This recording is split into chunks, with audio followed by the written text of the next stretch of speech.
Hey guys, this is Nathan, and welcome to the Gaming 4.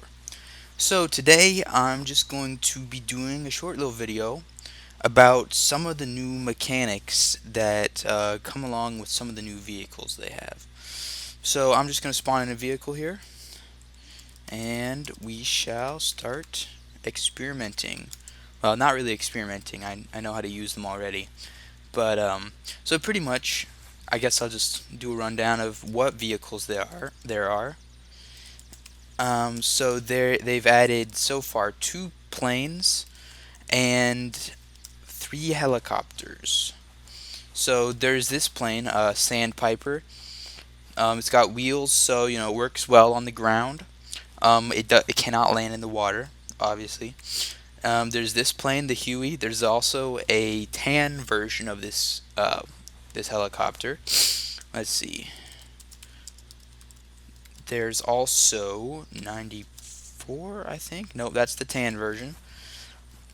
95 is the other vehicle ID.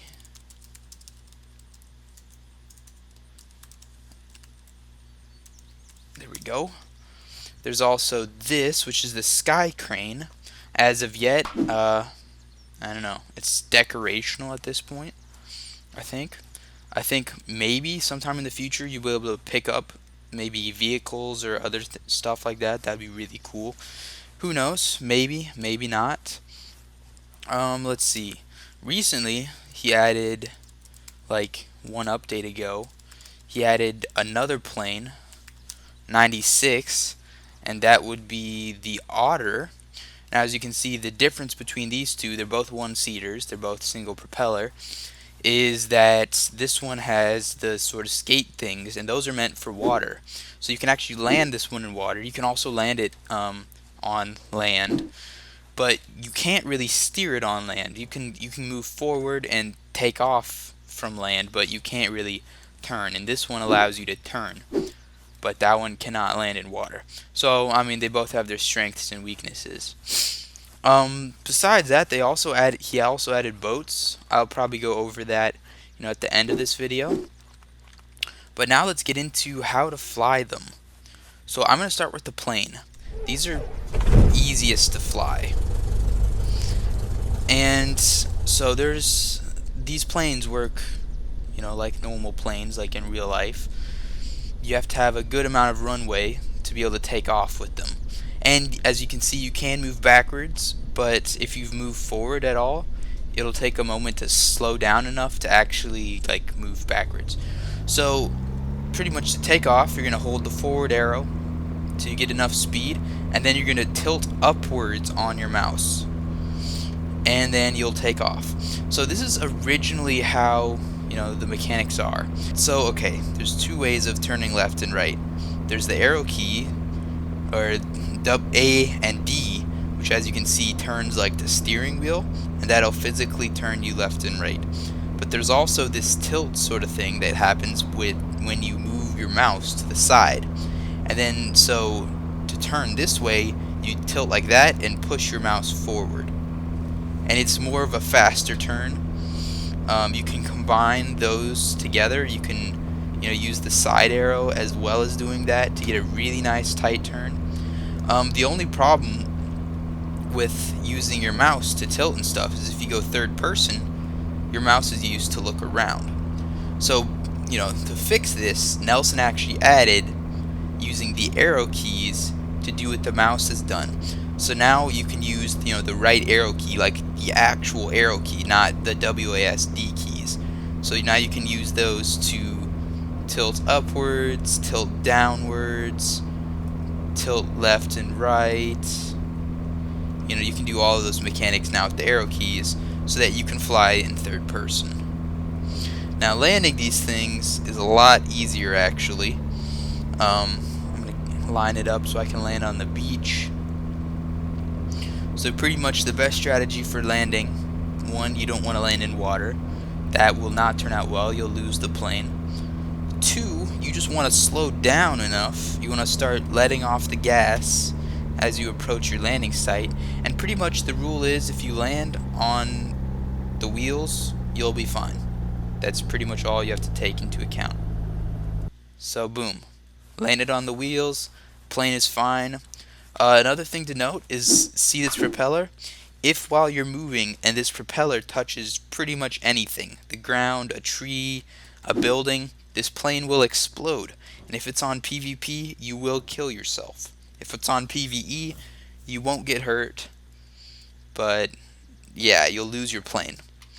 Another cool thing about these is you can actually, that there's freeform materials that he's been adding recently.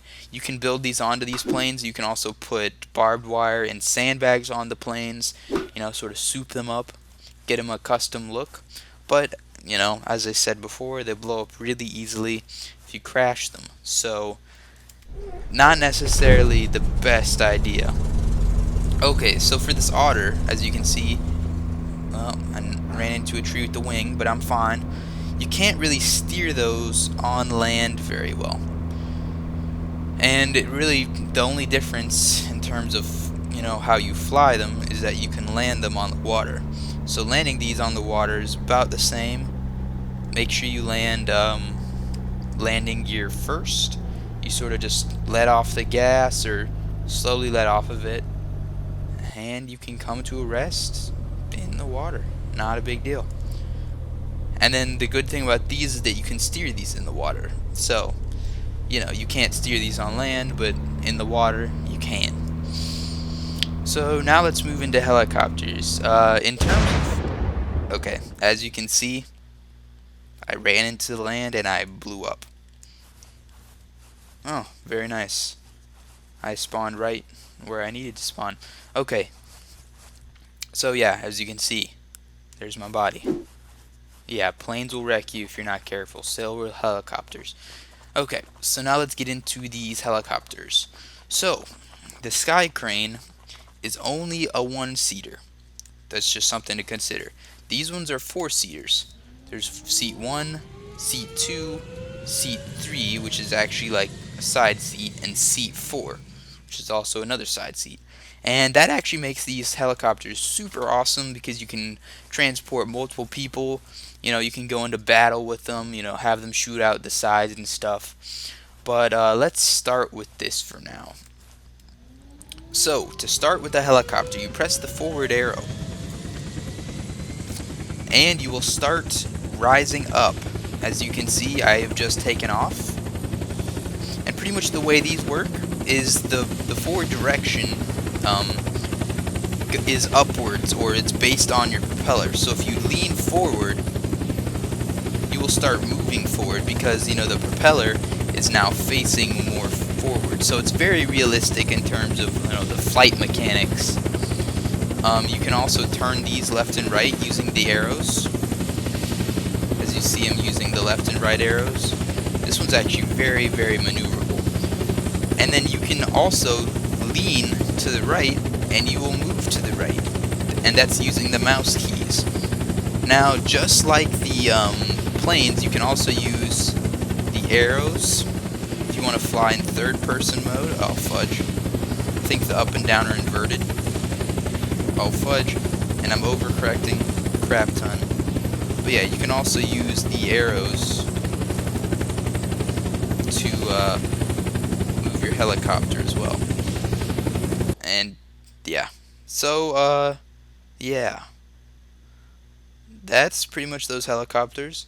Another good thing to note is if you just jump out of your vehicle, they will not take any damage. So you can land upside down if you've already jumped out of your vehicle. So the main thing about helicopters that's harder is, one, they're slower.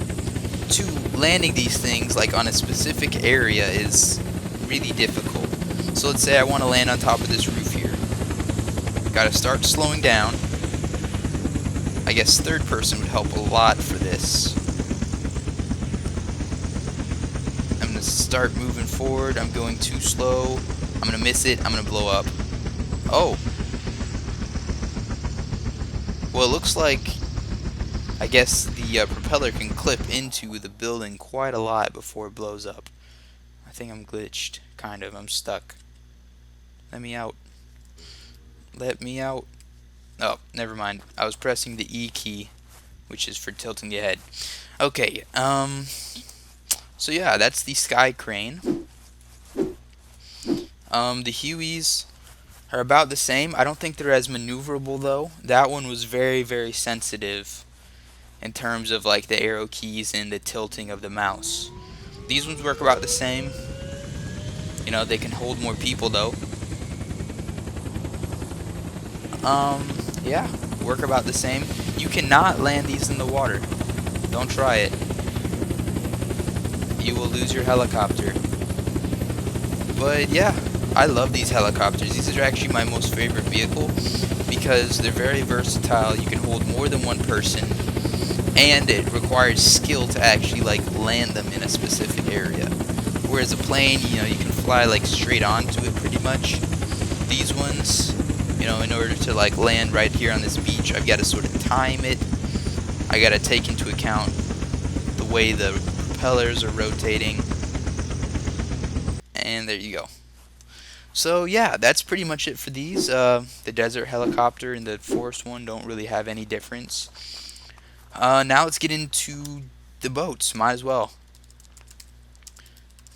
So these were added about the same time as the planes. These were actually added one update afterwards. And the two different types of boats that he added were this normal speedboat. That's a 4-seater. Here, I'm going to actually turn it daytime. Been doing all this at night for no reason. And he added the jet ski. So, you know, as we enter this boat, it's pretty much the mechanics are about the same as just a normal car, really. There's nothing super complicated. You can't really turn them. You can look around in these, which is nice. And this one holds 4 people. So in terms of the speed, it's 53 kilometers per hour. I think that's slower than most cars. I think some do go that slow. So, you know, it's pretty much an average car speed in the water.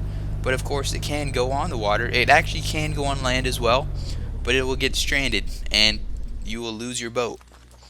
So, I don't know. If you get them on the water, probably try to use the car jack to get them back off the water. So, with these jet skis, let's see. It doesn't seem that they're any faster. Looks like they're about the same speed. They obviously rock a crap ton, which is not super nice. Hopefully he'll work on the mechanics for that, as he did with the snowmobile and the quads. They used to be pretty rocky like this. But yeah, single seater, pretty fun. They come in multiple colors. I think the vehicle range is 96 to 105 or 98 to 105. So if you do the math, that is like 7 different colors. And yeah, so nothing special really with the mechanics of these things. So yeah, that pretty much goes over everything you need to know. You can also give custom key bindings to the vehicles. So right now they're left, right, up, and down arrows. You could do it to something like T, F, G, and H or something like that. I don't know. But, you know, that's also a consideration if you want to customize your flying experience a little more. I personally prefer the mouse, but, you know, I could see how if you want to do it third person, using the arrow keys is definitely much better.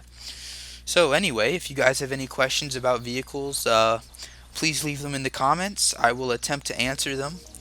I will probably be expecting to do some more videos about, you know, the vehicle command. As you see, I was using that a lot. And maybe the give command. And maybe the experience command. Those are all super useful commands that can be used in single player and on the servers that you create. And maybe in the future I'll keep you up to date about what vehicles he adds. Because, you know, this is just 2 updates in, and he's already added, you know, 1, 2, 3, 4, 5, 6 original types of vehicles. So, you know, hopefully he'll keep on adding more, maybe a multiplayer or multi-passenger plane, maybe another type of helicopter, maybe even a tank. I don't know. Besides flying vehicles, I mean, he could add all sorts of ground vehicles. So this sort of update just sort of opens the opportunities for, you know, the original stuff that he can add to this game. So anyway, thank you guys for watching, and I will see you all later.